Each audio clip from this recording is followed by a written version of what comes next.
दोस्तों, मैंने पिछले बार आपको बताया था कि circulation of income in 2 sector economy and 3 sector economy, जिसके लिए मैंने ये मॉडल यूज किया था हाउस होल्ड और फर्म और गवर्नमेंट सेक्टर, इन तीनों को मिलाकर के 3 सेक्टर इकोनॉमी बनती है। और उस दिन मैंने ये सब कुछ आपके साथ जो है डिस्कस कर लिया था उस क्लास में। आज मैं ये बताना चाहता हूं कि circulation of income in 4 sector economy में कैसे होता है। 3 sector house hold, firm and government, ये 3 सेक्टर इकोनॉमी बनाते हैं। 4 सेक्टर इकोनॉमी हम इसको बनाने के लिए हम क्या करते हैं, इस मॉडल में हम एक चीज को और ऐड कर देते हैं। वो चीज क्या है, यहां पर एक हम नया बॉक्स बना देंगे। ये नया बॉक्स हमने बना दिया। इस बॉक्स में हम लिखते हैं एक्सटर्नल सेक्टर, एक्सटर्नल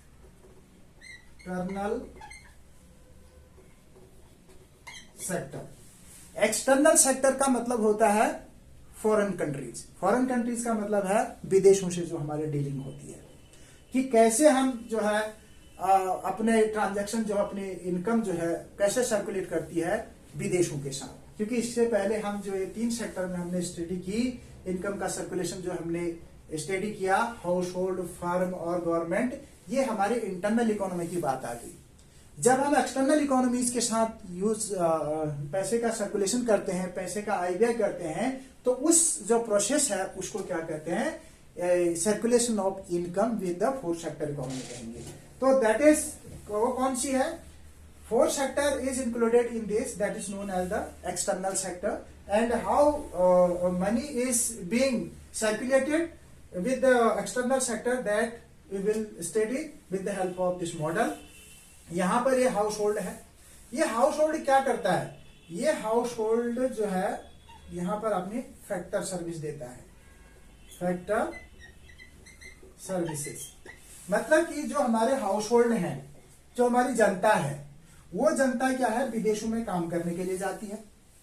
कोई प्रोफेसर होता है, कोई इंजीनियर होता है, कोई डॉक्टर होता है और कोई साइंटिस्ट बन के जाता है, वो फॉरेन कंट्री में काम करने जाते हैं। इस तरह से अगर इंडिया के कोई पॉपुलेशन या यहाँ के डॉक्टर, इंडिया के डॉक्टर इंजीनियर जो है अमेरिका में जाते हैं, तो यहाँ से वो फैक्टर सर्विस किसको प्रोवाइड कर रहे हैं, एक्सटर्नल सेक्टर, अर्थात अमेरिका को जो है यहाँ से अपनी फैक्टर सर्विसेज दे रहे हैं।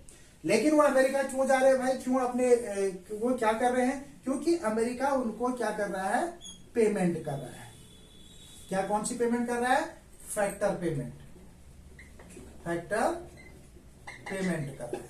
अर्थात ये हमारे यहाँ से हाउस होल्ड, हमारे यहाँ से जो सर्विस करने के लिए विदेशों में जाते हैं, वो विदेश से क्या करते हैं, वो विदेशों में अपनी सैलरी लेते हैं और उस सैलरी ये विदेशी लोग उनको पेमेंट करते हैं, जिसे हम क्या कहते हैं, फैक्टर पेमेंट कहते हैं। इस तरह से हमारी पॉपुलेशन के पास या हमारी जनता को या हमारे वहां के सिटीजन को विदेशों से जो है पैसा आया। और ये जो हमारे यहाँ के जो प्रोफेशनल्स हैं, जो हमारे वहां के जो सर्विस क्लास लोग हैं, जो विदेशों में जाते हैं, तो वो क्या करेंगे, इस पैसे को क्या करेंगे, अपने देश को भेजेंगे, अपने कंट्री को भेजेंगे। और अपने कंट्री को जब भेजेंगे तो ये कहाँ आएगा, हमारे फाइनेंशियल मार्केट में आएगा। इस तरह से विदेशों के साथ हमारा सर्कुलेशन ऑफ इनकम भी होता है। दूसरी ओर अब फर्म क्या करती है, फर्म जो है, यहां से हम ले लेते हैं इसको थोड़ा सा साफ करके। यहां से फर्म क्या करती है कि यहां फर्म क्या करती है कि जो इसके गुड्स एंड सर्विसेज जो इसने प्रोड्यूस किए हैं, उसको क्या करते हैं, एक्सपोर्ट करती है। क्या करती है, एक्सपोर्ट करती है। जब फर्म अपने गुड्स एंड सर्विसेज को एक्सपोर्ट करती है, फर्म अपने गुड्स एंड सर्विसेज को एक्सपोर्ट करती है, इस एक्सपोर्ट का मतलब होता है जिसमें हम अपने सामान को विदेशों को भेजते हैं। और क्यों भेजते हैं भाई, क्योंकि विदेशों से हमें इनकम मिलती है। तो विदेश से हमें क्या आई, पेमेंट आई। कि क्या आई, किसकी पेमेंट आई, जो हमने सामान भेजा था, अर्थात जो फर्म ने यहां एक्सपोर्ट किया था उसका पेमेंट हमें, पेमेंट रिसीव्ड, ये फर्म को इसका फायदा हुआ। क्या हुआ कि फर्म ने एक्सपोर्ट किया और उसके बदले में फर्म को क्या मिला, पैसा मिला। हो गया। तो फर्म इस तरह से डील करती है, इस तरह से जो है मनी का सर्कुलेशन किसके साथ हुआ, एक्सटर्नल सेक्टर के साथ भी हुआ। अब क्या हुआ, फर्म जो है विदेशों से सामान को इंपोर्ट भी करती है, इसको हम कहेंगे इंपोर्ट। अब जब इंपोर्ट करती है फर्म, तो उसके लिए फर्म क्या करती है, विदेशों को पेमेंट भी करती है। ये देखो ये arrow, payment for goods and services, for goods and services. तो देखिए फर्म कैसे जो है विदेशों के साथ डील कर रही है, कैसे मनी का जो सर्कुलेशन जो है विदेशों के साथ हो रहा है।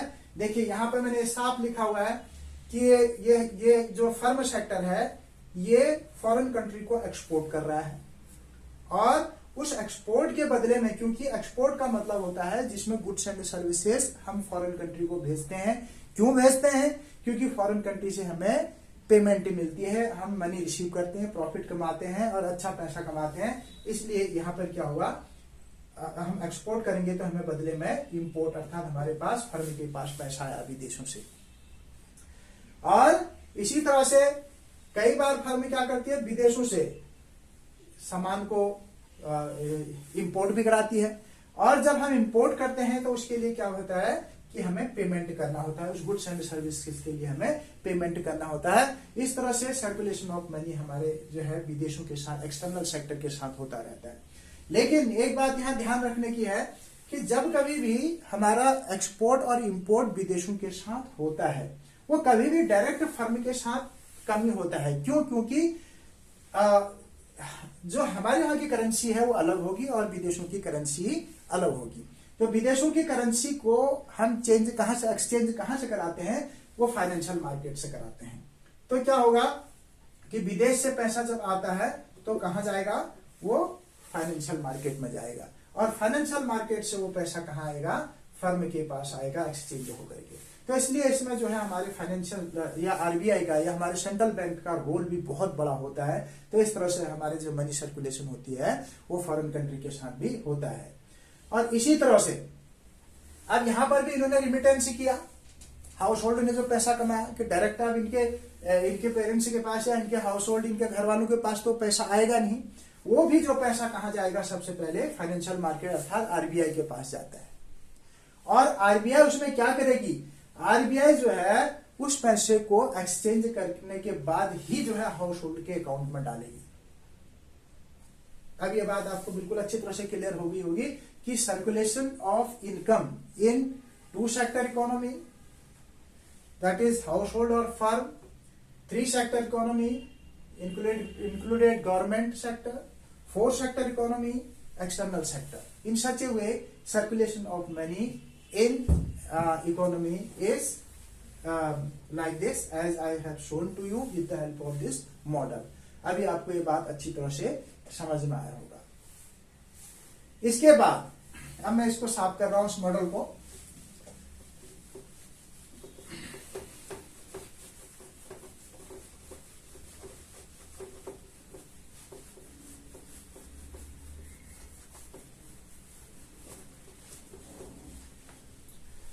अब जब सर्कुलेशन ऑफ मनी होता है तो उस समय क्या होता है कि जो इकोनॉमी है उसमें दो चीजें मुख्य रूप से होती हैं।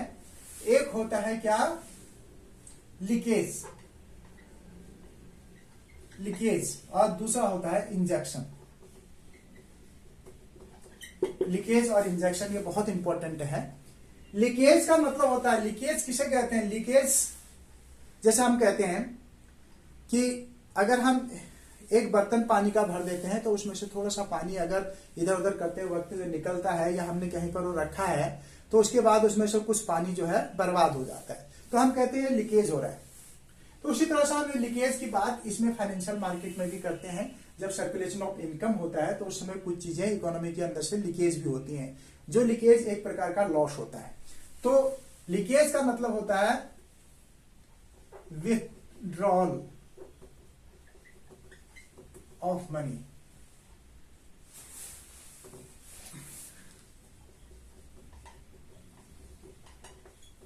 विड्रॉल ऑफ मनी क्या होता है, जब सर्कुलेशन से जब जो पैसा जो फ्लो करता है, जो पैसा जो है इकोनॉमी में सर्कुलेट करता है, उस सर्कुलेशन में से अगर कुछ पैसे को हम निकालते हैं, अर्थात विड्रॉ करते हैं, अर्थात उसको विड्रॉ करते हैं, तो उसे क्या कहते हैं, लीकेज कहते हैं। अर्थात हम दूसरी ओर यह भी कह सकते हैं जो पैसा सर्कुलेशन में नहीं होता है, जिसको हम निकाल लेते हैं, जिसे हम सर्कुलेशन के लिए डंप कर देते हैं, ऐसे पैसे को क्या कहते हैं, लीकेज कहते हैं। और इंजेक्शन का मतलब होता है addition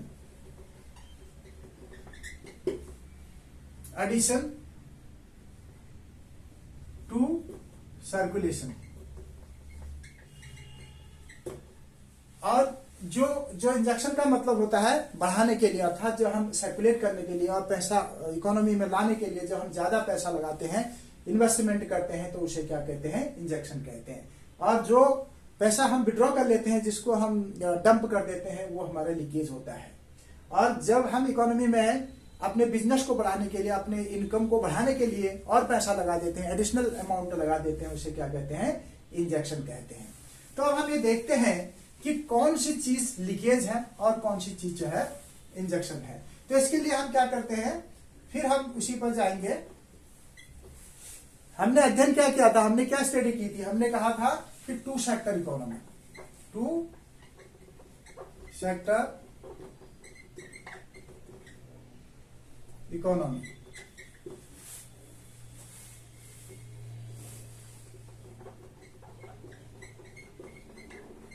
to sector economy, three sector economy,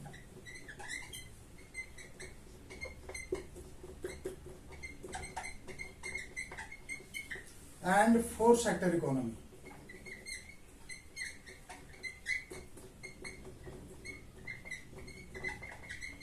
देखिए अब जो है टू सेक्टर इकोनॉमी के अंदर कौन सा पैसा डंप हो जाता है, अर्थात लीकेज क्या होता है और इंजेक्शन क्या होता है।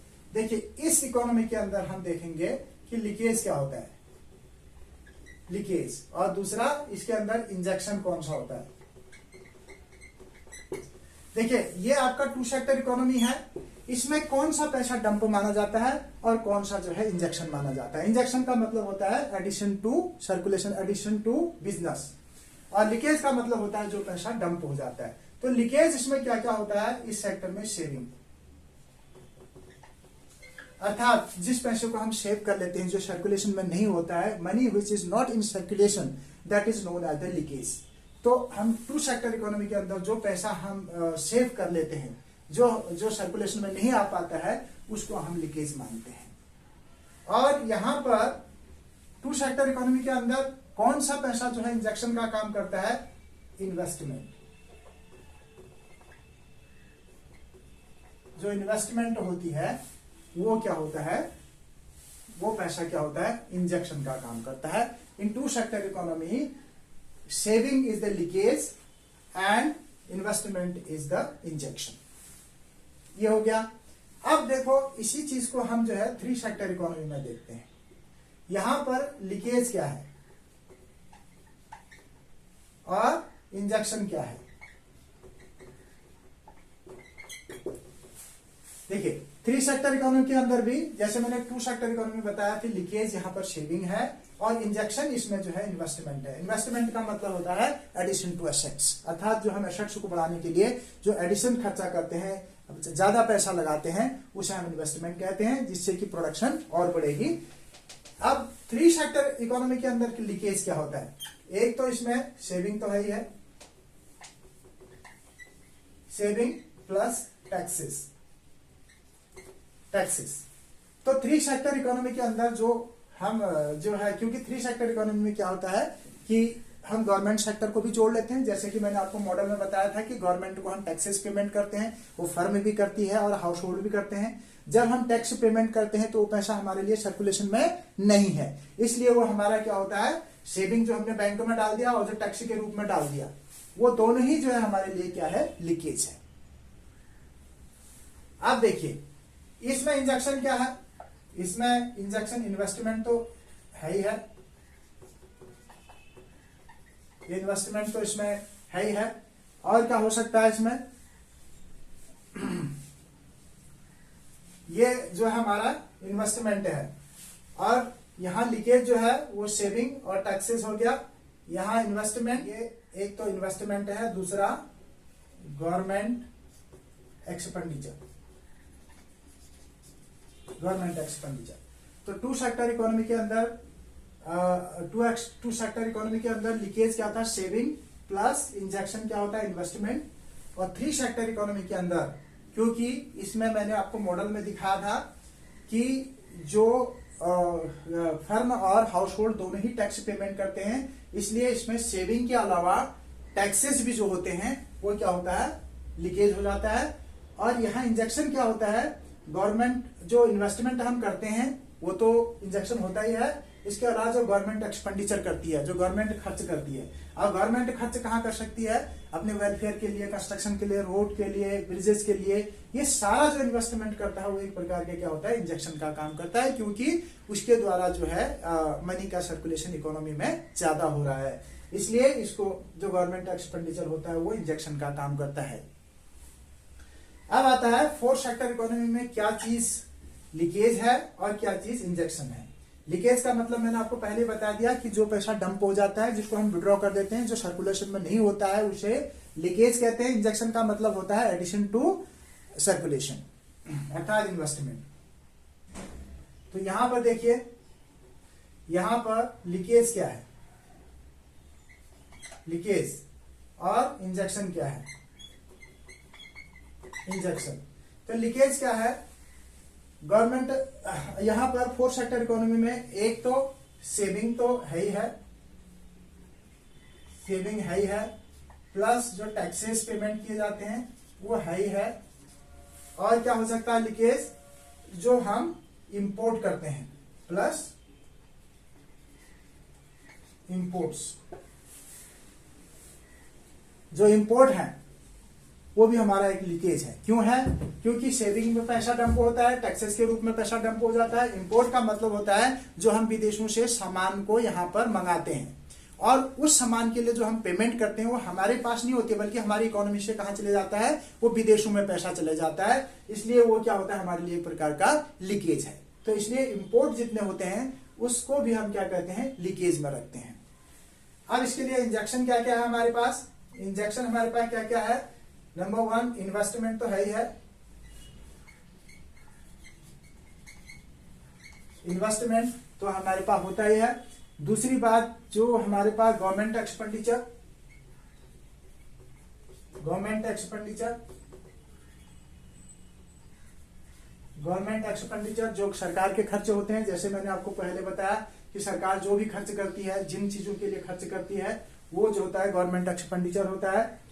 और ये तीसरी चीज इसमें क्या आ गई, जो हम एक्सपोर्ट करते हैं, एक्सपोर्ट्स, एक्सपोर्ट भी हमारे लिए एक इंजेक्शन का काम करता है। क्यों करता है, क्योंकि एक्सपोर्ट का मतलब होता है जब हम अपने गुड्स एंड सर्विसेज को बेचते हैं, विदेशों के लिए भेजते हैं, तो उसे हम एक्सपोर्ट बोलते हैं। और एक्सपोर्ट जब हम करेंगे तो उससे हमें क्या होगा कि फॉरेन करेंसी हमें प्राप्त होगी, और फॉरेन करेंसी जितना हमारे पास स्टॉक बढ़ेगा उतना हमारी इकोनॉमी स्ट्रांग होगी। तो इसलिए जो है हम जो है जितने भी एक्सपोर्ट करते हैं, जितने भी हम गुड्स एंड सर्विसेज को विदेशों में भेजते हैं, तो उससे हमें क्या होता है, फॉरेन करेंसी प्राप्त होती है, और इसलिए ये हमारे इंजेक्शन का काम करता है। तो in such a way I have explained you each and everything that what is the leakage and what is the meaning of the leakage. Leakage means withdrawal of money from the circulation of from the economy, that is known as the leakage. On the other hands, injection means addition to circulation। तो circulation में addition होने के लिए मैंने वो भी आपको समझा दिया कि जितना जितना हम अमाउंट को लगाएंगे, that means that is known as the injection. Now I have classified leakage and injection in all sector of economy, two sector economy, three sector economy as well as four sector economy. In two sector economy leakage means saving is the form of leakage, and investment is the form of injection। यहां पर जो है leakage जो है saving है, और यहां पर इंजेक्शन का जो काम करता है वो इन्वेस्टमेंट करता है। whereas in three sector economy leakage is saving as well as the taxes, because in three sector economy means that the firm and the household both are paying taxes to the government in such a way amount paid in the form of taxes to the government, that is known as the leakage for the three sector economy. Now injection in three sector economy is investment as well as the government expenditure, both are injection, क्योंकि ये जो है circulation को बढ़ाते हैं और जो है इकोनॉमी को इंप्रूव कर रहे हैं.